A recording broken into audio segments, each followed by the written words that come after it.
Daniel, how are you? Hey, how are you? I'm doing well. Can you please introduce yourself and tell us what you do?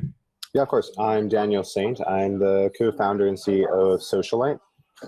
What Socialyte does is a couple things. First and foremost, we are a casting agency. We help brands discover the best digital influencers for campaigns. We have about 10,000 influencers that we track and monitor, and we help brands pick and choose who makes the most sense for their activations. The second part of what we do is our agency, where we represent 60 exclusive talents. We help develop their careers, we help build up their brands, we help them with brand collaborations and figuring out what they can do with their digital influence. We do a lot of work with very, very top creators.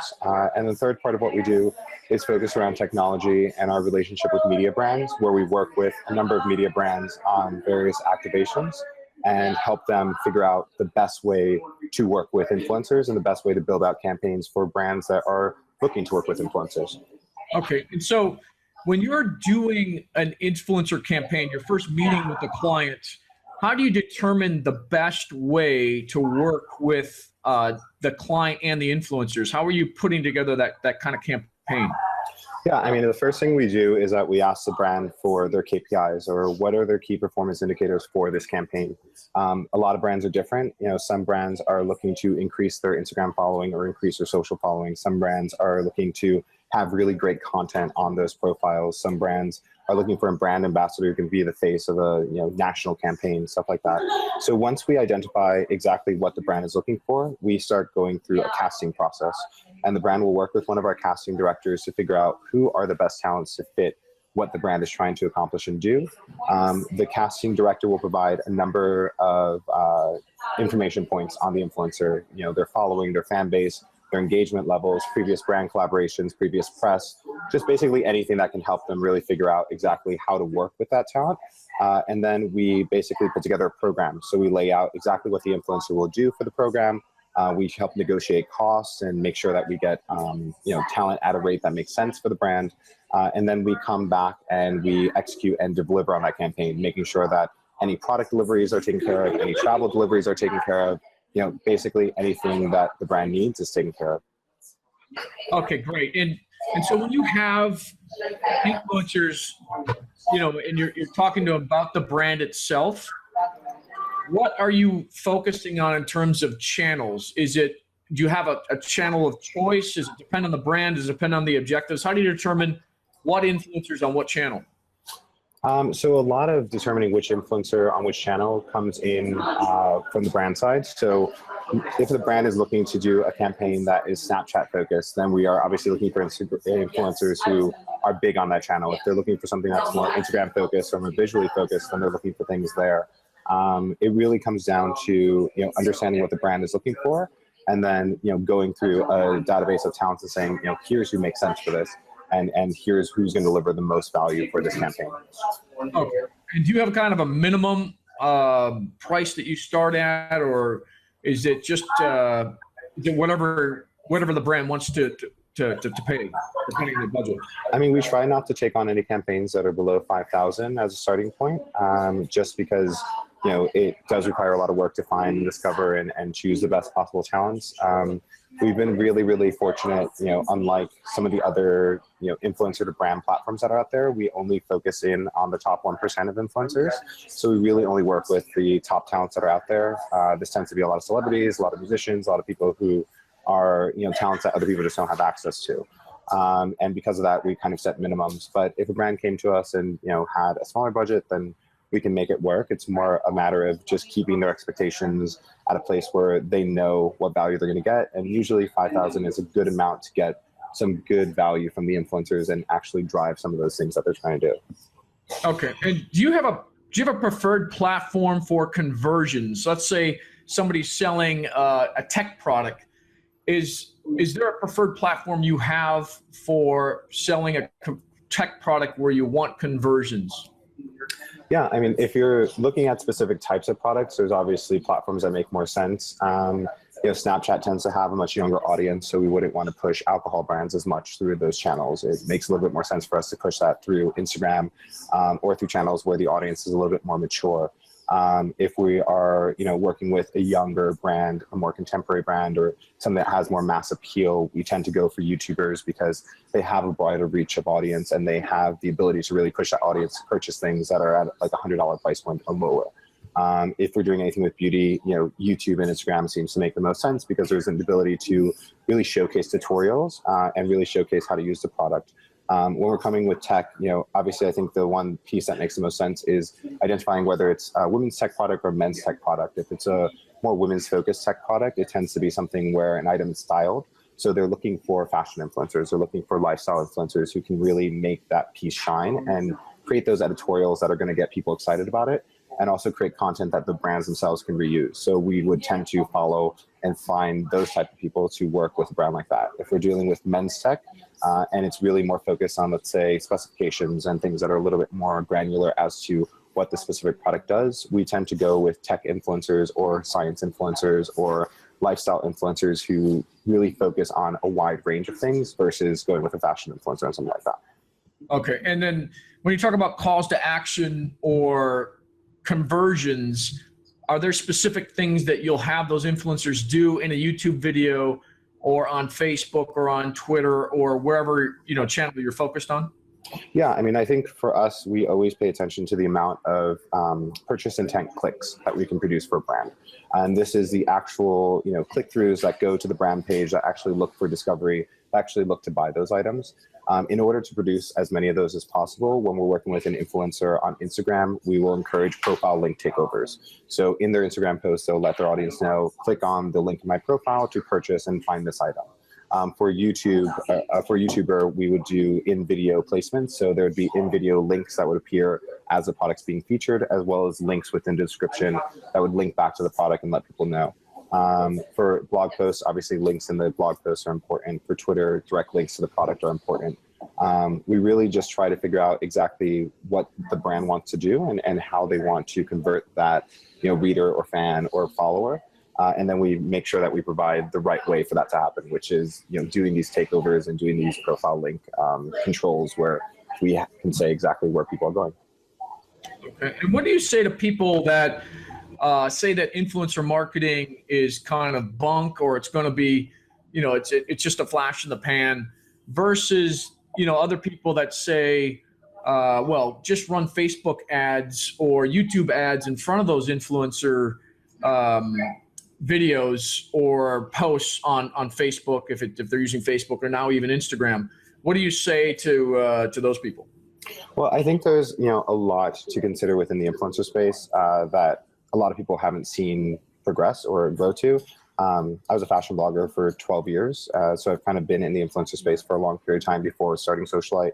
Worked a lot with influencers through the development of brands like Rebecca Minkoff, and really using them as a way to build these brands, and really seeing the money behind it and the amount of revenue that is generated really kind of showed me that there is a very, very big opportunity here. There is a big opportunity for brands to spend, but a lot of brands don't spend as intelligently as they should. They push a lot of money into talents that don't make the most sense for them or don't align well, and then they don't get the results they were expecting, and then they wonder, why did I spend so much on something and didn't get what I wanted? And I think to a level, that area of influencer marketing is where the bubble is. These kind of blind spends without really expecting anything back, pushing a lot of money towards something that doesn't generate response and isn't planned out. I think that will eventually phase out, and marketers will get smarter as to how they're spending in the space. Now, will the space disappear completely? No. I think it's one of those things where a lot of people didn't really trust Facebook as a means of advertising. They didn't trust Google Ads as a means of advertising. And those two companies have really shown themselves to be predominant, advertising players now, and really using metrics and data to figure out exactly how to get marketing message across has been one of their key components. For the influencer space, it's the same thing. It's a space that's maturing, and we're getting more metrics, we're getting more details, we're getting more information as to who these people are, who they actually speak to, and what type of messaging makes the most sense for them. And then using that information, casting the right talent so that when we push a brand campaign out, it feels authentic, it seems like it's something that makes sense, and it's going to connect to that fan base. We can't deny that peer-to-peer marketing is one of the most effective forms of marketing, and these influencers are viewed as peers of their followers. They're not really viewed as celebrities, they're not really viewed as people who are intangible, they're really viewed as individuals that have a trusted voice and who they feel they can trust with the things that they suggest and the products that they push out. So I think the field itself, certain areas, yes, definite bubble, definitely we'll see less of that. But the maturity of the space as a way to better spend your money than Facebook, better spend your money than Instagram, I think that piece of the space will just continue to increase. Yep. So don't you think, though, that if you look at a Facebook ad, you look at a Google ad, you look at any kind of ad, whether it's banner or whether it's text-based, that an influencer is a face, it's a trusted voice. There's more than just conversion potential with these influencers. There's branding and there's awareness. I mean, just being associated with some of these people can move the needle in other ways that an ad cannot. So that's kind of how I debunk that kind of philosophy. You know, the question is, how much more is it worth? And, you know, that's something I think that's still in discussion with people like you and me and several other people that are in the industry. Yeah, I mean, I think the worth really comes down to, you know, what type of product is the influencer creating? You know, are they developing their own shoots? Do those shoots feel like they're editorial level? When they're developing videos, does it seem like it's just a video being shot in someone's apartment, or does it feel like a video that has some thought to it and that has some creative elements to it? You know, the reason why brands enjoy working with influencers so much, you know, even specifically in the fashion space or the luxury lifestyle space, is because they are talent who can create really, really strong, compelling visuals at a cost that is much, much less than hiring a stylist, hiring a model, hiring a photographer, bringing the set designer together, putting all these elements together, you know, booking travel, all this other stuff. You have a one-person studio who is able to create content on par with what you'd see in a magazine or what you'd see elsewhere. And I think, you know, that's where the value comes in.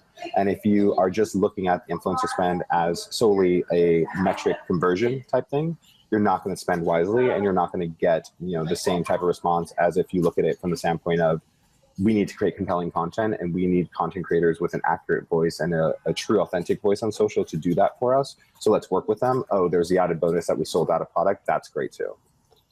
Yeah. Okay. And, you know, in terms of working with influencers long-term for brands, because a lot of brands just look at an influencer as, you know, one and done. Do you have examples of influencers that you kind of bring into the brand's fold long-term? And if so, what does that look like?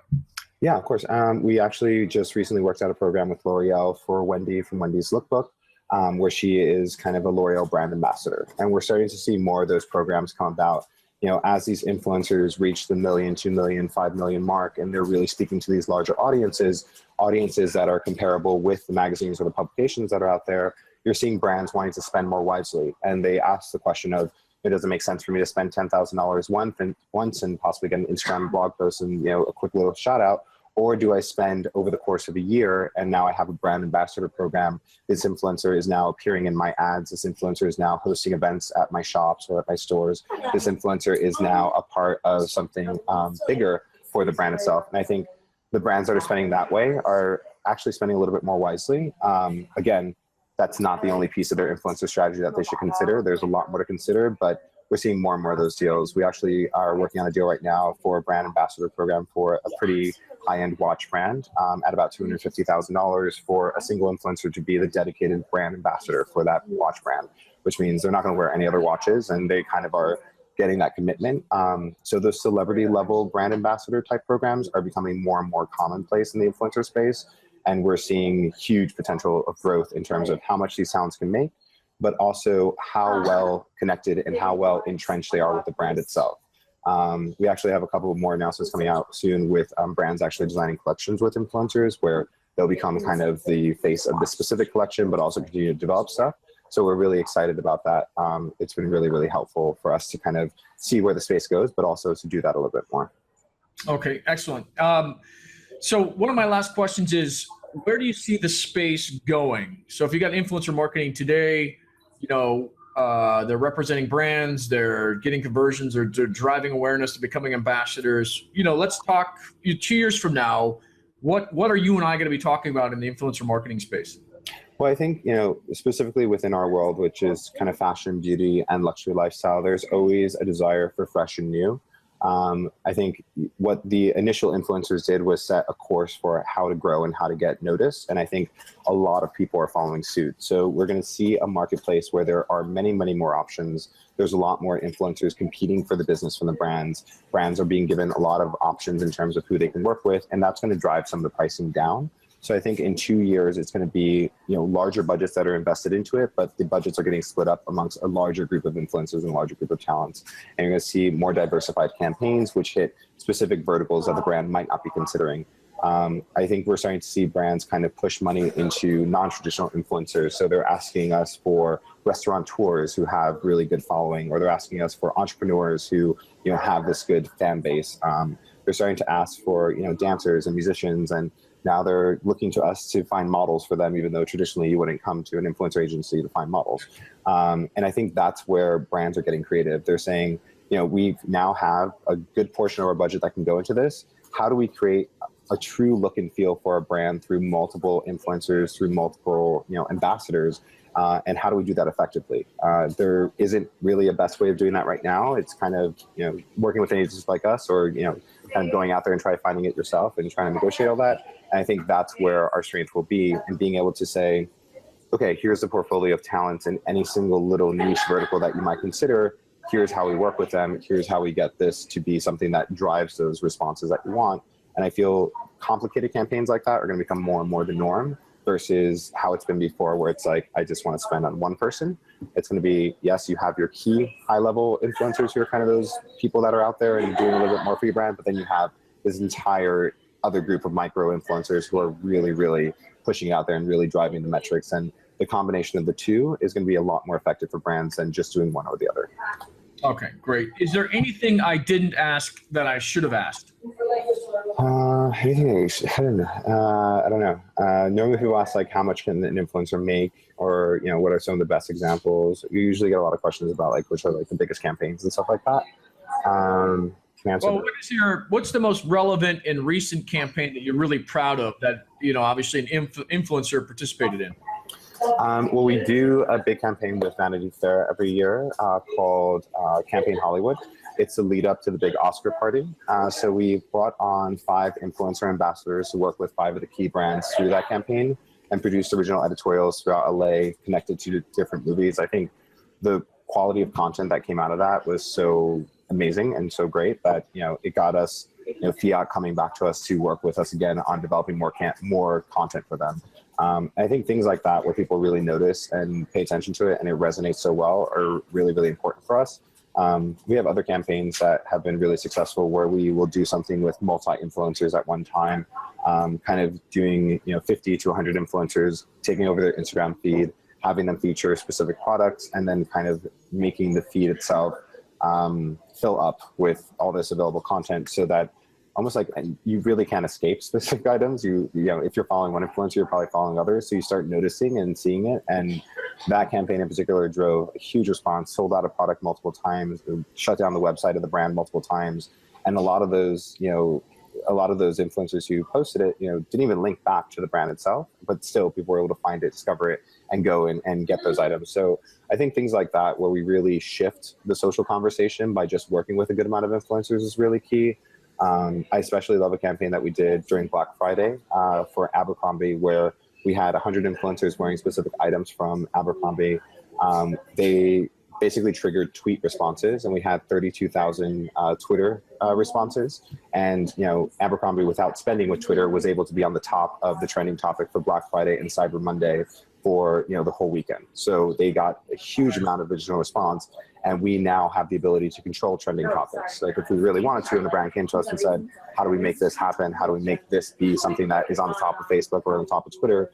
We know where to go to, and we know how to layer out a campaign like that, where we can control very local trending topics, easy. Global trending topics a little bit harder, but we can actually push those forward. And once you start doing that, and you start taking, $200,000, $300,000 and control a trending topic, you start changing how people think about advertising with Twitter, advertising with Facebook, because they'll never be able to get that by just advertising there, but with us they can. Yeah.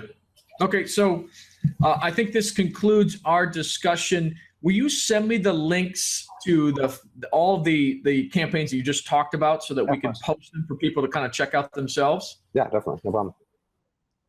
Okay, great. Very nice talking to you.